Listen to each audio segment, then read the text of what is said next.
Assalamualaikum warahmatullahi wabarakatuh.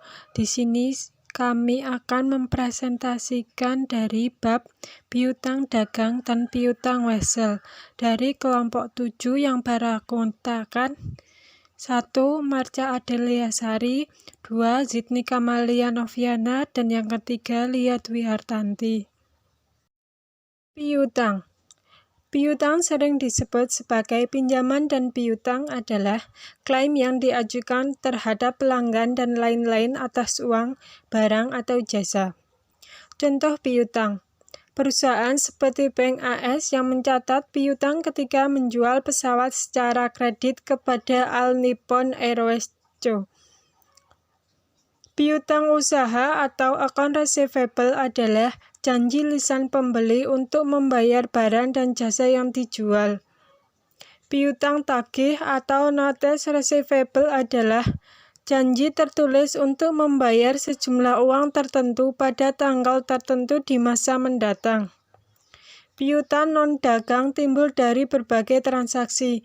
Contoh piutang non-dagang adalah uang muka kepada direksi dan karyawan, uang muka kepada entitas anak simpanan yang dibayarkan untuk menutupi potensi kerusakan atau kerugian simpanan yang dibayarkan sebagai jaminan kinerja atau pembayaran piutang dividen dan bunga. Pengakuan piutang. Di sebagian besar transaksi piutang, jumlah yang diakui adalah harga pertukaran antara kedua belah pihak. Harga pertukaran adalah jumlah yang harus dibayar dari debitur atau pelanggan atau peminjam. Beberapa jenis dokumen bisnis, biasanya faktur berfungsi sebagai bukti harga pertukaran tersebut. Terdapat dua faktor yang mempersulit pengukuran harga pertukaran. 1. Ketersediaan diskon, diskon dagang atau diskon tunai. 2. Lamanya waktu antara penjualan dan tanggal jatuh tempo pembayaran atau unsur bunga. Diskon dagang.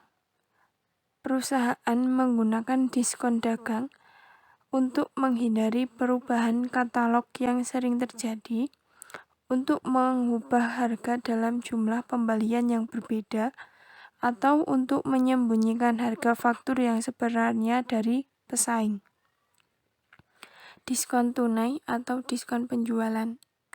Perusahaan menawarkan diskon tunai atau diskon penjualan untuk mendorong pembayaran yang cepat. Penilaian piutang. Perusahaan menilai dan melaporkan piutang jangka pendek pada nilai realisasi kas. Jumlah neto yang diharapkan akan diterima dalam bentuk kas. Menentukan nilai realisasi kas membutuhkan estimasi piutang tidak tertagihnya dan retur atau potongan yang akan diberikan. Piutang tidak tertagih.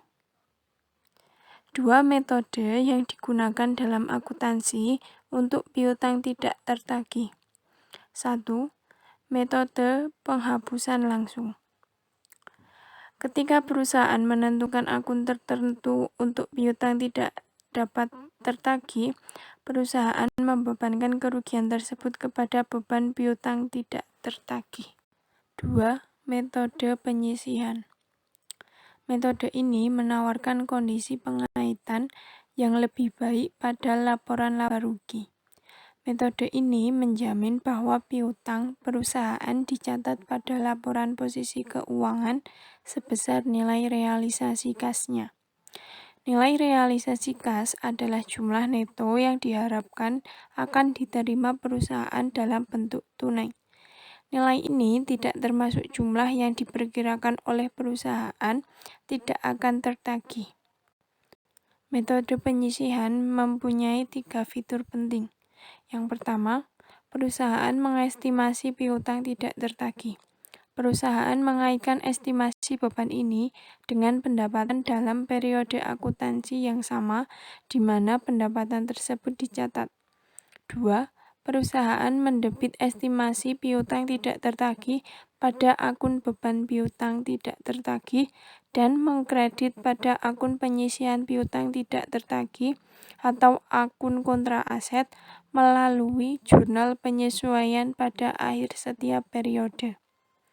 Yang ketiga, ketika perusahaan menghapus piutang tertentu, mereka mendebit piutang yang benar-benar tidak tertagih pada akun penyisian piutang tidak tertagih dan mengkredit pada akun piutang. Proses evaluasi penurunan nilai. Perusahaan menilai piutang mereka untuk menentukan penurunan nilai setiap periode pelaporan dan memulai penilaian tersebut dengan mempertimbangkan apakah terdapat bukti objektif yang menunjukkan bahwa satu atau lebih peristiwa kerugian telah terjadi. Contoh kemungkinan peristiwa kerugian diantaranya 1. Masalah keuangan yang signifikan dari pelanggan. 2. Kegagalan pembayaran. 3. Renegosiasi termin piutang karena kesulitan keuangan pelanggan. 4. Penurunan yang dapat diukur dalam estimasi arus kas masa depan dari kelompok piutang sejak pengakuan awal, meskipun penurunannya belum dapat diidentifikasi dari aset individu dalam kelompok.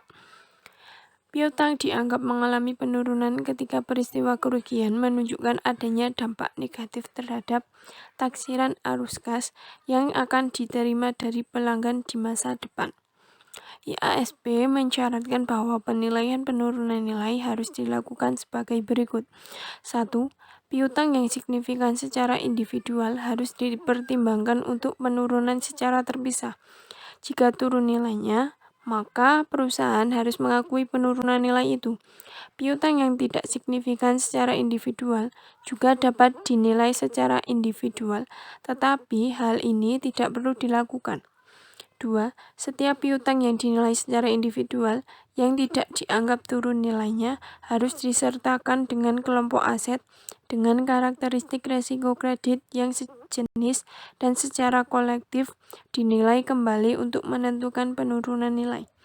3. Setiap piutang yang tidak dinilai secara individual harus dinilai secara kolektif untuk menentukan penurunan nilai. Untuk mengilustrasikan, asumsikan bahwa Hector Company memiliki piutang berikut yang diklasifikasikan menjadi piutang yang signifikan secara individu dan semua piutang lainnya. Piutang yang signifikan secara individu.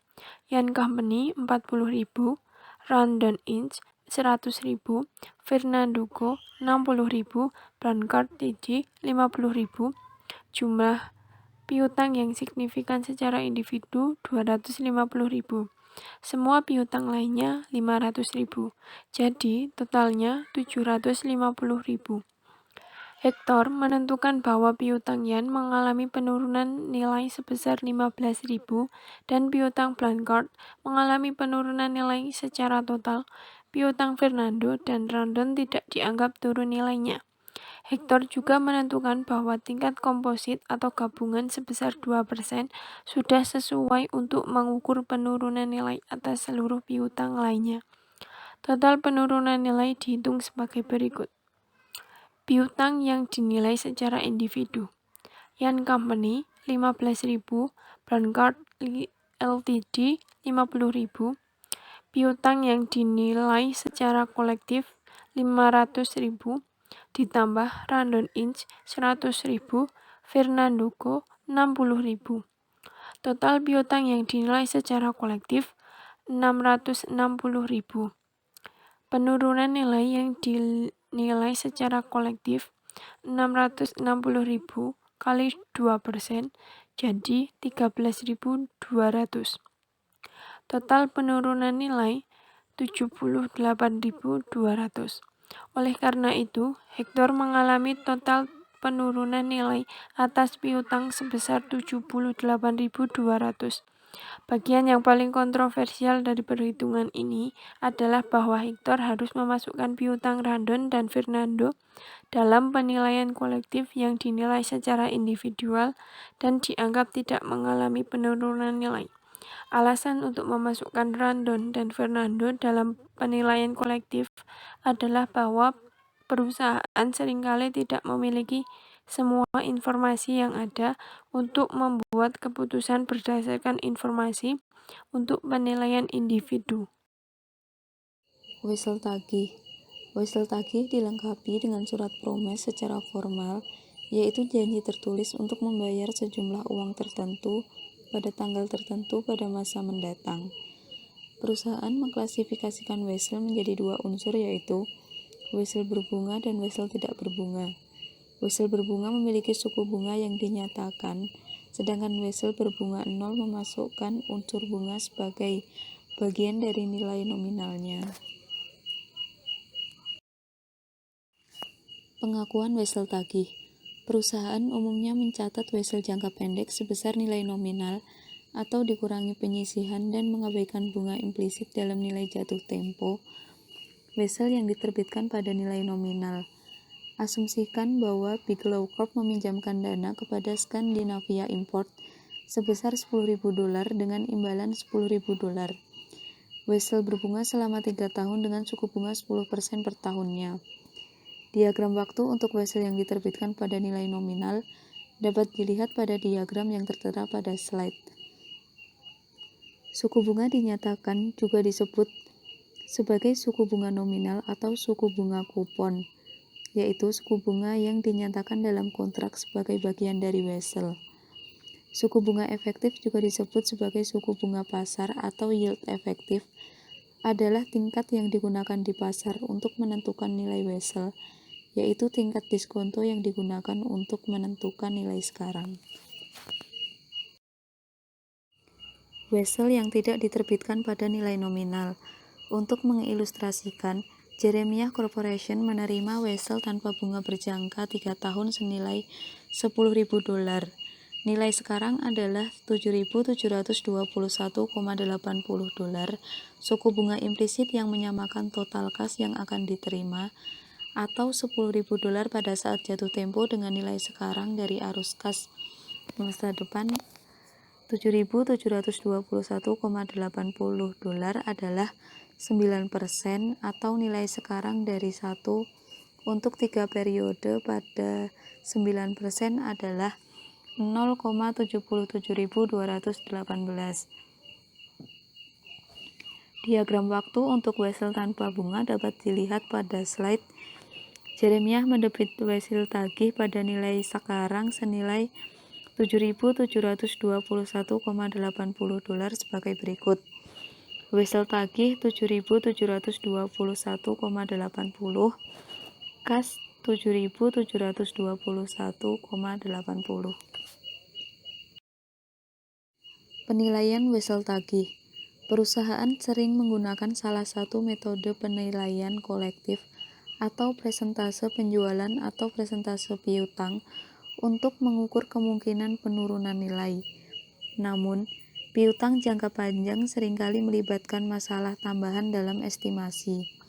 Misalnya, nilai wesel tagih dapat berubah dari waktu ke waktu seiring dengan diskonto atau premi yang diamortisasi. Cara menguji penurunan nilai. Misalnya, asumsikan bahwa Tesco memiliki wesel tagih dengan nilai tercatat sebesar $200.000. Morganese Company, debitur yang telah mengindikasikan bahwa mereka mengalami kesulitan keuangan. Tesco memutuskan bahwa wesel tagih Morganese mengalami penurunan nilai.